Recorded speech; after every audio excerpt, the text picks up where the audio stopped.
मुर्दा नहीं बल्कि जिंदा है, लेकिन तुमको शऊर नहीं।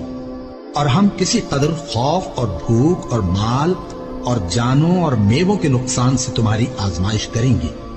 और सब्र करने वालों को बिशारत सुना दो कि उन लोगों पर जब कोई मुसीबत वाक़ई होती है तो कहते हैं कि हम अल्लाह ही का माल हैं और उसी की तरफ लौट कर जाने वाले हैं। यही लोग हैं जिन पर इनके परवरदिगार की इनायतें हैं और खुसूसी रहमत भी है, और यही सीधे रास्ते पर है।